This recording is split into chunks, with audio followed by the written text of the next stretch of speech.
Okay, good evening everybody, welcome. I'm Mark Cleaver, Guild Director for Land Management and Environmental Matters. And on behalf of the Guild of St George, I'm delighted to welcome everyone to the second event in our Voices of Venice project, which celebrates and supports the people of Venice. The project comprises of 4 monthly meetings from Ruskin's writings on Venice, ending with a one-day conference by Zoom at the beginning of April. The conference will include a series of keynote speeches supported by a number of shorter 10-minute contributions, and further details about this can be found on our website in February. Bring us back to today. Our event this evening contrasts with the last, both in the voices and in the use of technology. As already explained, to improve, we hope, the listening experience and the quality of the recording, we will be using the Zoom webinar function instead of the Zoom meeting, which we used for the first event. Unfortunately, this does mean that we will be unable to take questions directly. However, again, in the spirit of contrast, that is the essence of the reading itself, as opposed to the real-time discussion, one of our readers, Arjun, is happy to continue the conversation after the event by email, and will provide his contact details at the end. As a lifelong environmentalist myself, with a professional career in nature conservation and environmental issues, I was delighted to be accepted last year to join the Guild as Director for Land Management and Environmental Matters.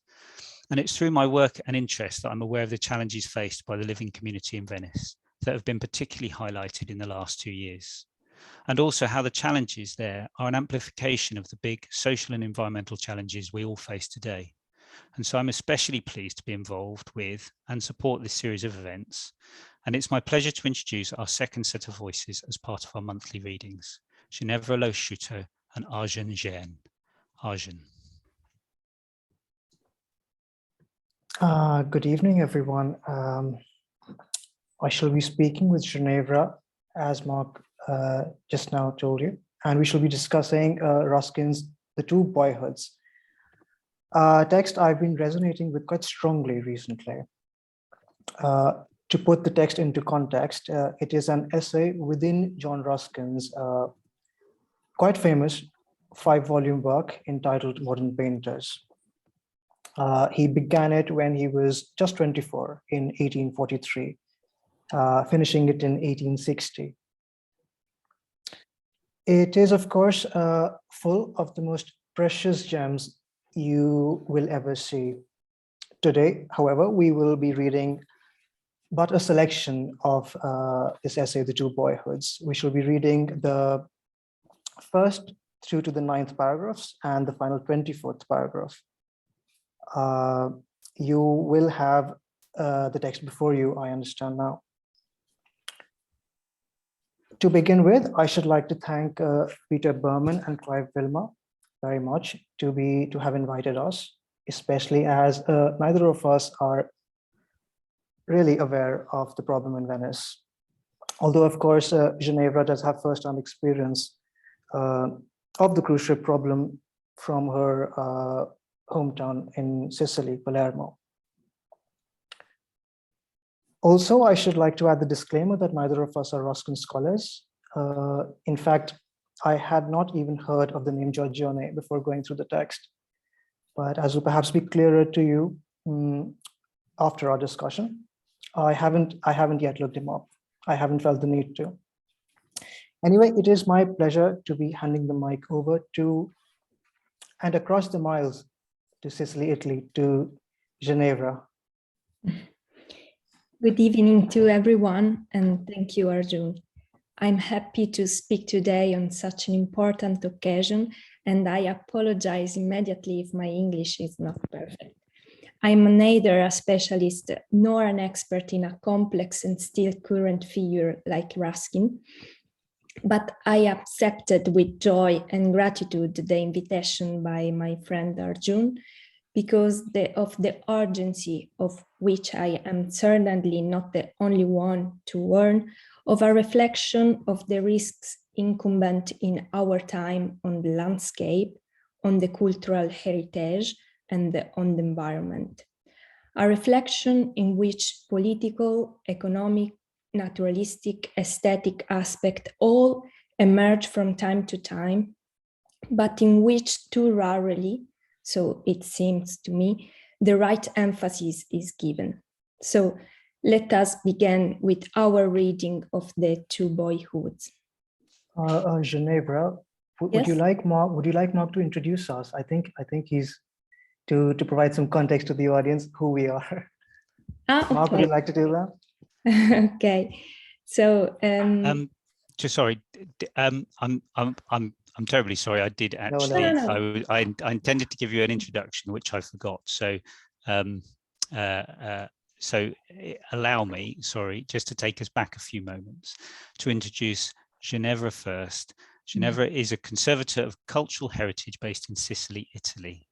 Ginevra specializes in the conservation of canvas and in the making of wooden artifacts and contemporary art. Her clients include the Palazzo Murto House Museum, the Hostrum Magnum, and the Villa de Casal de Piazza in Armarina, where she worked on conserving Roman mosaics and in medieval painted ceilings. Last year, she also added to her wealth of knowledge through the completion of a second degree in art history at the University of Palermo. Speaking alongside Ginevra is Arjun, who is our young companion's representative to the Guild. Arjun holds a master's degree in nuclear physics from the Indian Institute of Technology at Roorkee and is currently teaching physics to middle school children. He has wide-ranging work experience to draw upon, having worked in the electronics industry, but also as a lumberjack in Russia, selling handicrafts in Spain, and as a waiter in London. He has additionally developed and showcased his creativity through studies at Central San Martin's College, exhibiting paintings in Delhi and constructing his own dwelling using traditional building techniques, and undertaking creative writing on subjects as varied as visa restrictions, family relations, and national heritage. I apologize for that error, but please do, Arjun and Ginevra, please carry on. Thank you. Thank you, Ginevra. So yes, let us begin. Okay. Born halfway between the mountains and the sea, that young George of Castelfranco, of the brave castle, stout George they called him, George of Georges, so goodly a boy he was, Giorgione. Have you ever thought what a world his eyes opened on, fair, searching eyes of youth? What a world of mighty life, from those mountain roots to the shore, of loveliest life, when he went down, yet so young, to the marble city and became himself a fiery heart to eat? A city of marble, did they say? Nay, rather a golden city, paved with emerald, for truly every pinnacle and turret glanced or glowed, overlaid with gold, or bossed with jasper. Beneath the unsullied sea drew in deep binding, to and fro, its eddies of green wave. Deep-hearted, majestic, terrible as the sea, the mien of Venice moved in sway of power and war. Pure as her pillars of alabaster stood her mothers and maidens. From foot to brow, all noble, walked her knights, the low bronzed gleaming of sea-rusted, armor-shot angry lie under their blood-red mantle folds. Fearless, faithful, patient, impenetrable, implacable, every word of fate, said her senate. In hope and honor, lulled by flowing of wave around the isles of sacred sand, each which with his name written and the cross graved at his side, lay her dead. A wonderful piece of word, rather itself a word. It lay along the face of the waters, no larger as its captains saw it from their mast at evening, than a bar of sunset that could not pass away. But for its power, it must have seemed to them as if they were sailing in the expanse of heaven, and is a great planet whose orient edge waded through Ida.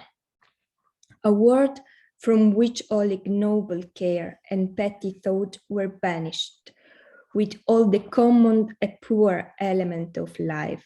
No foulness nor tumult in those tremulous streets that filled or fell beneath the moon, but rippled music of majestic change or thrilling silence. No weak walls could rise above them, no low-roofed cottage, no straw-built shed, only the strength as of rock, and finished setting of stones most precious. And around them, far as the eye could reach, still the soft moving of stainless water, prudely pure, as not the flower, so neither the thorn nor the thistle could grow in the glancing field. Ethereal strength of Alp, dreamlike, vanishing in the eyed procession beyond the Torcellan shore. Blue island of Paduan hills, poised in the golden west. Above, three wind and fiery clouds ringing at their will. Brightness out of the north, and balm from the south, and the star of the evening and morning clear in the limitless light of arched heaven and circling sea. Such was Giorgione's school, such Titian's home. Near the southwest corner of Covent Garden, a square brick pit or well is formed by a close-set block of houses, to the back windows of which it admits a few rays of light. Access to the bottom of it is obtained out of Maiden Lane through a low archway and an iron gate. And if you stand long enough under the archway to accustom your eyes to the darkness, you may see on the left hand a narrow door, which formerly gave quiet access to a respectable barber's shop, of which the front window looking into Maiden Lane is still extant, filled in this year 1860 with a row of bottles connected in some defunct manner with the brewer's business. A more fashionable neighborhood, it is said, 80 years ago than now, never certainly a cheerful one, wherein a boy being born on St. George's Day, 1775, began soon after to take interest in the world of Covent Garden and put to service such spectacles of life as it afforded. No knights to be seen there, nor, I imagine, many beautiful ladies, their costume at least disadvantageous, depending much on incumbency of hat and feather and short waists. The majesty of men founded similarly on shoe buckles and wigs, impressive enough when Reynolds will do his best for it, but not suggestive of much ideal delight to a boy. Bello vile dove io dormii, agnello. Of things beautiful, besides men and women, dusty sunbeams up or down the streets on summer mornings, deep furrowed cabbage leaves at the greengrocer's, magnificence of oranges and wheelbarrows round the corner, and Thames shore within 3 minutes' race. None of these things very glorious. The best, however, that England, it seems, was able to provide for a boy of gift, who, such as they are, loves them, never indeed forgets them. The short waist modified to the last his visions of Greek ideal. His foreground had always a succulent cluster or two of greengrocery at the corners. Enchanted orange gleam in Covent Garden of the Hesperides, and great ships go to the peas in order to scatter chests from them of the waves. That mist of early sunbeams in the London down crosses many and many a time, the clearness of Italian air. And by Thames shore with its stranged barges and glidings of red sail, dearer to us than Lucerne Lake or Venetian Lagoon, by Thames shore we will die. With such circumstance around him in youth, let us note what necessary effects followed upon the boy. I assume him to have had Giorgione's sensibility, and more than Giorgione's, if that be possible, to color and form. I tell you, Father, and this fact you may receive trustfully, that his sensibility to human affection and distress was no less keen than even his sense for natural beauty. Heart sight deep as eyesight. Consequently, he attaches himself with the faithfulest child love to everything that bears an image of the place he was born in. No matter how ugly it is, has it anything about it like Maiden Lane or like Thames Shore? If so, it shall be painted for their sake. Hence, to the very close of life, Turner could endure ugliness which no one else of the same sensibility would have borne with for an instant. Dead brick walls, blank square windows, old clothes, market womanly types of humanity.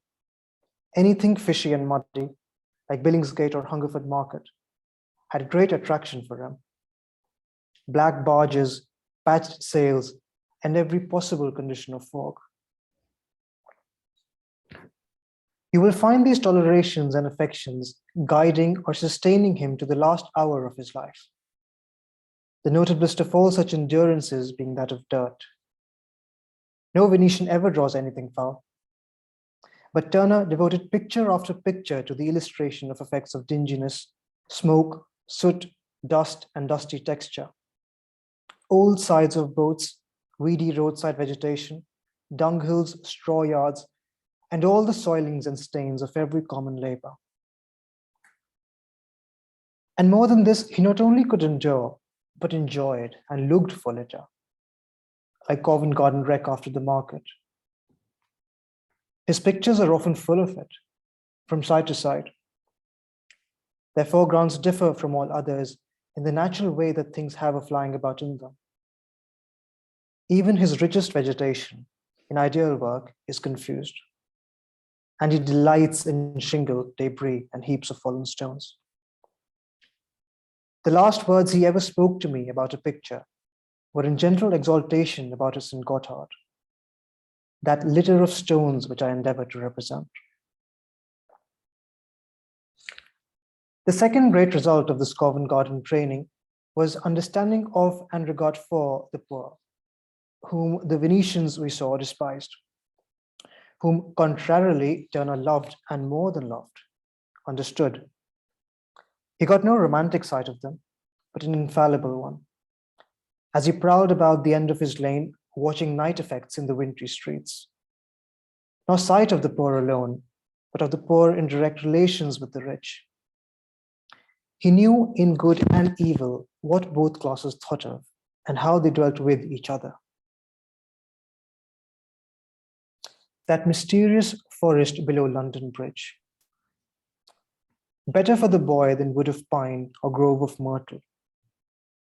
How he must have tormented the watermen, beseeching them to let him crouch anywhere in the bows, quiet as a log, so only that he might get floated down there among the ships, and round the ships, and with the ships, and by the ships, and under the ships, staring and clambering.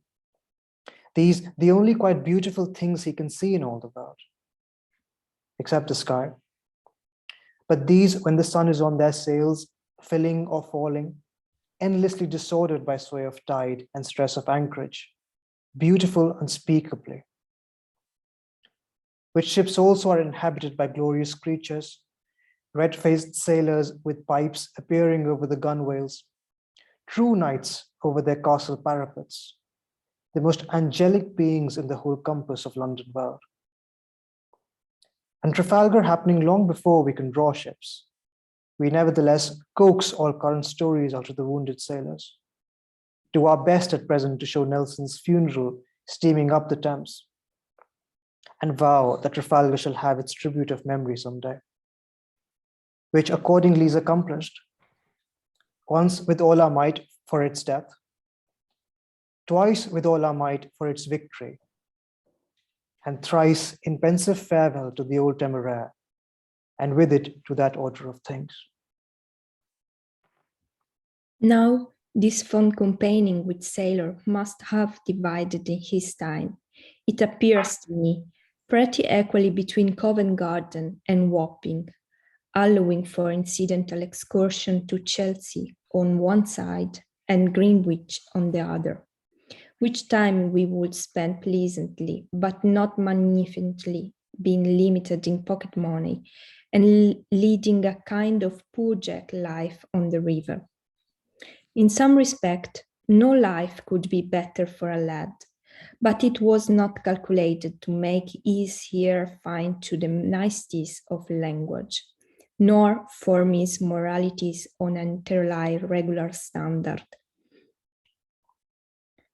Picking up his first scrap of vigorous English chiefly at Deptford and in the markets, and his first ideas of female tenderness and beauty among nymph of the barge and the barrow, another boy might perhaps have become what people usually term vulgar, but the original make or frame of Turner's mind being not vulgar, but as nearly as possible a combination of the mind of Keats and Dante, joining capricious waveriness and intense openness to every fine pleasure of sense, and hot defiance of formal precedent, with a quite infinite tenderness, generosity, and desire of justice and truth. This kind of mind did not become vulgar, but very tolerant of vulgarity, even fond of it in some forms, and on the outside, visibly infected by it deeply enough, the curious result in its combination of elements being to most people wholly incomprehensible. It was as if a cable had been woven of blood crimson silk and then tarred on the outside. People handled it, and the tar came off on their hands. Red gleams were seen through the black underneath, and the places where it had been strained. Was it ochre, say the word, or red lead?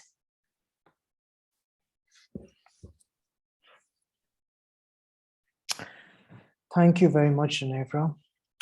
It is quite wonderful reading Ruskin, isn't it? It feels delicious in the mouth, I think. Well, we read up till the 9th paragraph of this 24-paragraph passage. In between the 9th and the 24th paragraphs, Ruskin goes on to discuss, first of all, the religions between the religions of Giorgione's Venice and Turner's London, where the religion of Giorgione's Venice, Ruskin thinks of as rather heroic, powerful, shining, though brutal and hypocritical, but towering over the city. The religion of Turner's London was miserly, cowardly, furtive. It did not believe in itself. It made a mockery of itself, wholly discreditable. Turner did read, he did study, he had some education. Mostly, he read mostly by translation. He did walk, however, and he saw as he walked. He walked and he walked till he reached one day the Yorkshire Hills, where her glory, Ruskin tells us, opened up to him. Peace at last. Dead wall, dark railing, fenced field, gated garden, all passed away like a dream of a prisoner. Loveliness at last. So that pale, poverty-stricken, cruel-faced, multitudinous, marred humanity, that is not the only thing that God has made. Here, in the hills of Yorkshire, is also something God has made, and which no one has marred. Purple rocks, pools of blue, wilderness, glittering trees, numberless hills. Turner did see ruin, of course, as well. At Kirkstall Crypt, we read that he heard of fate and of life. Where Giorgione saw only life, Turner saw life and death. Where Giorgione saw the presence of man, the pride of man, Turner could see also the loneliness of man and his humiliation. I myself am, of course, no Turner, not one bit. But upon reading the text, I could not help myself comparing Delhi to Turner's London. It is, of course, a billion times intenser. The Yorkshire Hills very happily. The role the Yorkshire Hills played for Turner, a trip to the Valley of Flowers in September last year, played for me. I had the good fortune of trekking up till the Valley of Flowers. This is within the Nanda Devi National Park in the foothills of the Himalayas. I was there where I needed to be, when I needed to be, with whom I needed to be. And the place has now become almost enshrined in my mind. Ginevra, would you like to recite the 24th paragraph now? A goodly landscape this for the lad to paint, and under a goodly light, wide enough the light was, and clear, no more Salvator's lurid gasp on jagged horizon, nor durer spotted rest of sunny gleam on hedgerow and field, but light over all the world. Full shone now its awful globe, one polished charnel house, a bowl strewn bright with human ashes, glaring and poised, sway beneath the sun. All blinding white with death from pole to pole, death, not of myriads of pure bodies only, but of will and mercy and conscience, death not once inflicted on the flesh, but daily fastening on the spirit, death not silent or patient, waiting his appointed hour, but voiceful, venomous, death with the taunting word and burning grasp and infixed sting. Put ye in the sickle, for the harvest is ripe. The word is spoken in our ears continually to other reapers than the angels, to the busy skeletons that never tire for stooping. When the measure of iniquity is full, and it seems that another day might bring redemption and repentance, put ye in the sickle. When the young life has been wasted all away, and the eyes are just opening upon the tracks of ruin, and faint resolution rising in the heart for nobler things, put ye in the sickle.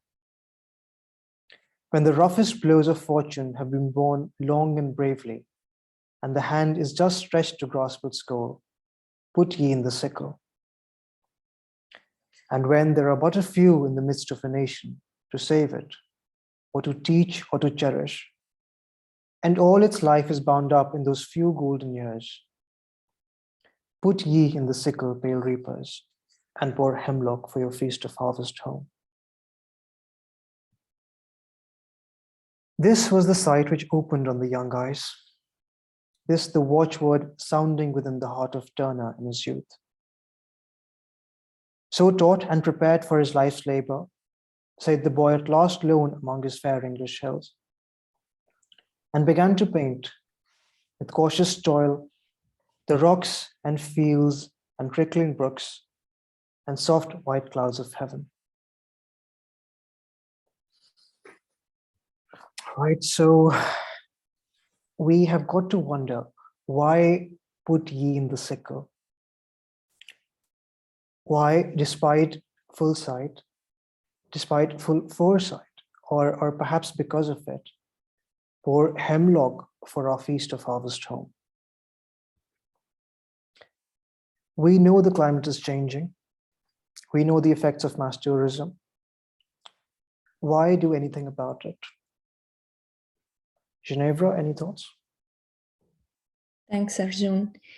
It seems to write to answer you with a Ruskin's aphorism from the Seven Lamps of Architecture. He writes, "We have received the earth. It is not our possessions. It also belongs to those who must come after us, and we have no right to deprive them of the advantages we are enjoying." So this means that we all share the same planet, and whatever we do can affect those who live far away from us in space and time. And through our choice and action, we can all do something to reduce our footprint and help fight climate change. And I think that the artist's eye, or the soul, better to say, is able to deeply grasp the beauty and soul of people, of all people, and the uniqueness of the landscape, of all type of landscape. And the artist, more than any others, knows yesterday as today the importance of maintaining and caring for beauty as it got there. So I think there may be a further parallel in this between Giorgione, Turner, and us today. But it's certainly in the last paragraph, as you suggest, Arjun, that we can find a connection with the modern world. Put in the sickle, for the harvest is ripen. Ruskin writes, taking up sentences from the Bible, "We don't know what will happen, but let's get ready when the day comes. Let's take care what we have. Let's take care of it, because it won't be forever." Yeah, thank you, Ginevra. I'd like to ask you, but what about you personally? Why do you care for it? I mean, especially as young people, as ambitious young people, why care for the cruise ships? Why do you care for the cruise ships? But especially because we are young, the sacrifice we will make will benefit us in the near future. We will live it again, I hope, or our children will live it, or our grandchildren, or the animals that we love and the whole earth. So we are just passing through. We must respect others. This is my thought. But in addition of the small things we can do and that I do to reduce pollution, I don't know, like less water consumption, use car less, separate waste collection and other things, I try to promote and implement green conservation in my work as a restorer of cultural heritage. And this, in some cases, we do a very toxic job. And I can't think of, I don't know, having children soon if I don't protect and respect myself in first place.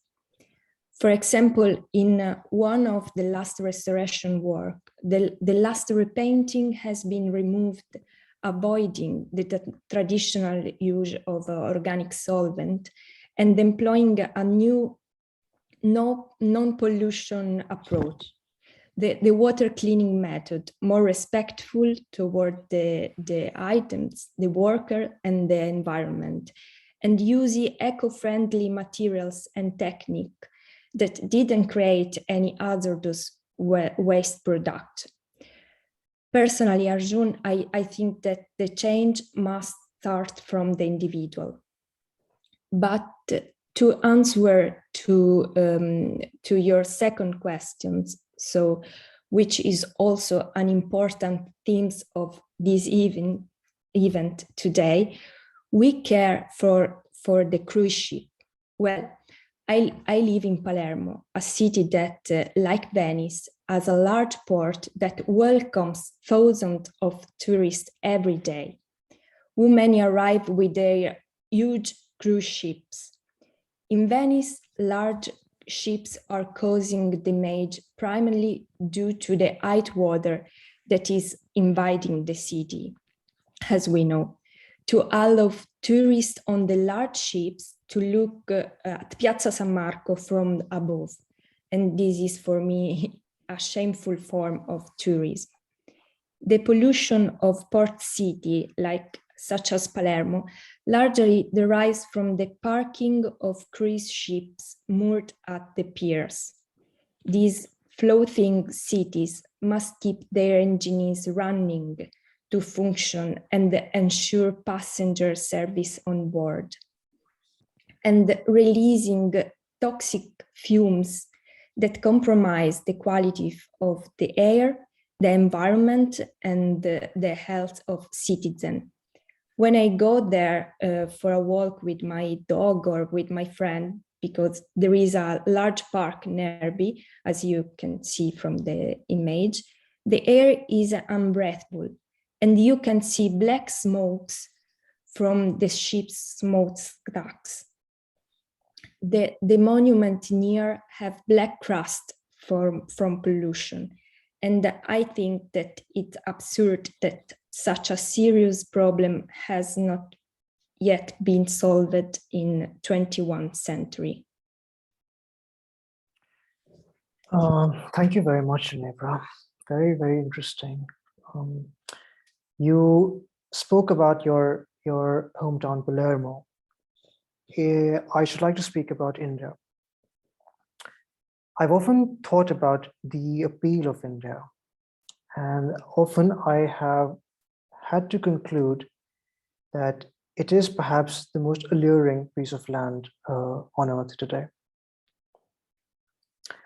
To those who will let it, I do believe that it alters their worldview in quite the Turnerian way that Ruskin writes about in this passage. One is crushed here, I find, one is ground here to a paste. And yet one finds very magically that one still survives. The rationality of old fades away, the science fades away, the commerce fades away, the fashions fade away, all fade away quite substantially and quite rapidly. One sees here, as Turner did, and feels life and death. The most profane and the most profound on every corner lie side by side. And one feels encouraged, perhaps compelled even, to call them both God. One understands, begins to understand, or that really one cannot comprehend the one without the other. And this effect is sometimes so pronounced, Ginevra, that honestly, in comparison, Europe has often seemed to me a moral vacuum. What I learned in the Valley of Flowers, especially last September, I believe was a certain sort of irreverence. For the very first time, I realized that I need not be bound to John Ruskin. And I say this in this talk being organized by the Guild, by a charity established by Ruskin himself. I realized that I need not be bound to him anymore, nor Mahatma Gandhi, without whom I don't even think I can imagine my life today. But I realized that I could be myself, I could become myself. You know, I restrained myself from so much experience before this realization. I was shown in the valley that perhaps this wasn't what I was looking for, or perhaps that I had found whatever it was that I was looking for, and in fact, I could move on. What I learned in the valley upon reflection, and which reflection continues till date, I believe, is that there are two ways really of looking at anything worth looking at. One can look at it from a point of view of fear and from a point of view of love. Perhaps I should take the example of of romantic interests, one's lovers. How does one deal with unrequitedness? Most often, I fear it is from a point of view of fear. And I think most of us will agree that it tends to make matters worse. I recently discovered, however, that one could approach this entire phenomenon of unrequitedness from a vantage point of love. One could attempt to love one's object of affection even more, and not be afraid even of any limit to such love. To be clear, this is no immature love that I'm talking about. If I go back to Ruskin and Gandhi, this love might entail at times letting go. But coming back to the 24th paragraph, put ye in the sickle and pour hemlock for your feast of harvest home. It's funny that you mentioned sacrifice in your answer. The lamp of sacrifice amongst the 7 lamps. This work by John Ruskin on architecture has always been my favorite. But I have a funny story. I returned to India in 2016, and I was so passionate about climate change then that I decided I would never learn how to drive a car. I rode my bicycle for 2 years, hoping to be leading by example. But you know what happened, Ginevra? No one really followed me. None of my friends, none of my family, no one took up the bicycle. I was riding on my own, engulfed in a sea of cars, inhaling the car's exhausts. I was suffocating myself, literally. So I realized in the valley that this was silly. I could drive. I, in fact, did drive my father's car a couple of weeks ago, but for the very first time. Neither was what was intended to be saved, nature was being saved, nor whom was intending to save it was being saved, myself. I discovered in the valley this sickness of mine. I was doing it out of a sense of obligation, out of a sense of duty, which had turned unpleasurable. I suppose I am talking about a third boyhood here. Honestly, I don't think the businessmen of the world will be able to solve climate change. I don't think any amount of electric cars will be able to do that, any amount of solar cells. Nor do I think the scientists, in fact, will be able to solve this very grave problem that we have in front of us. I think it will be those of us who recognize the infinity of pleasure available to us. Take leaves, for example. There are so many varieties of leaves. Each leaf is different to the touch, and each touch varies with its age. I think it will be those of us, those poets and painters of us, from amongst us, who will be sensitive to such infinite pleasure. Consider this. Why don't we stop complaining about climate change? Why don't we stop crying about it?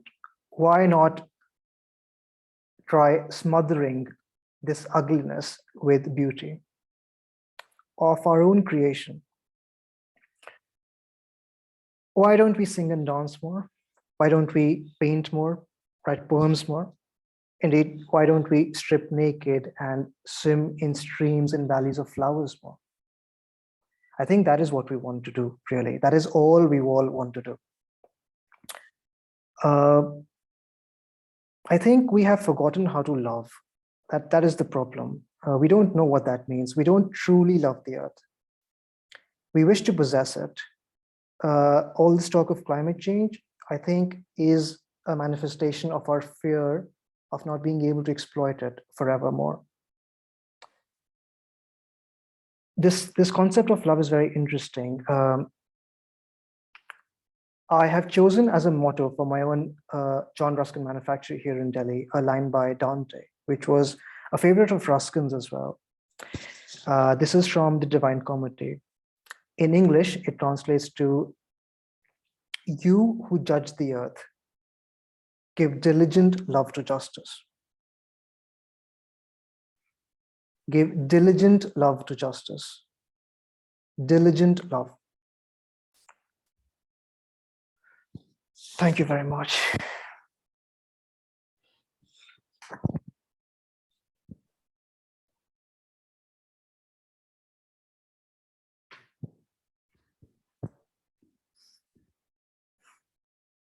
But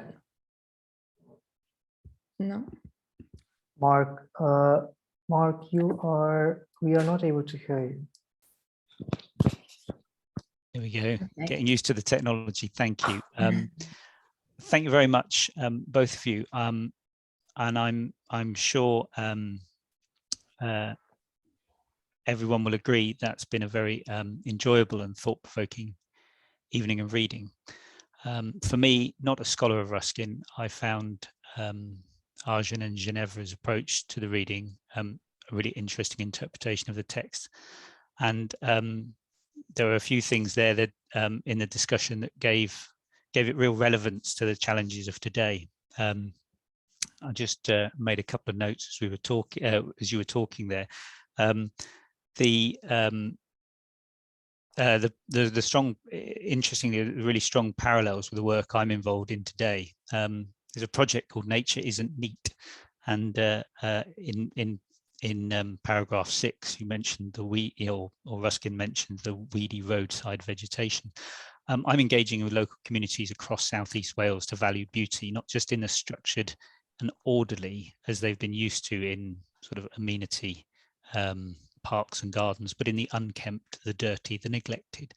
The roadside vegetation, the importance of the autumn leaves on the ground, for instance, as an integral part of the system that gives us the autumn colours. As you mentioned, the weedy roadside vegetation where our native flowers grow, rather than people just admiring and demanding the striped lawns and formal flower beds of artificially reared seasonal pansies, which you mentioned about the exploitation of our earth. So yeah, it really brings it real and makes it very relevant to today. Just very briefly, those are my thoughts, and I'm sure the audience has many interesting thoughts and conversations they'd like to have with you about the reading, which we discussed you would be interested in continuing by email. So, but putting my own personal sort of thoughts to one side, it is now time that I bring the session to a close. I would like to say on behalf of the Guild of St. George to thank both our two readers, Arjun and Ginevra, again, and also to extend our gratitude to all of the audience to attend through their attendance and making the event a success. We very much look forward to seeing you again at the next event, which is on Friday, the 11th of February at the same time of 5:30 UK time. And where for that event, our Guild Director Mark Frost will be introducing writer-campaigner Michelle Loverick and actor Joseph Meidel, who will be reading The Shrine of the Slaves from St. Mark's Rest. I believe, I'm not sure if that links in the chat, but if not, it's easily accessible to a link to that event on our website to make sure you book via the Eventbrite. And that's about it for this evening. So thank you all very much and good evening.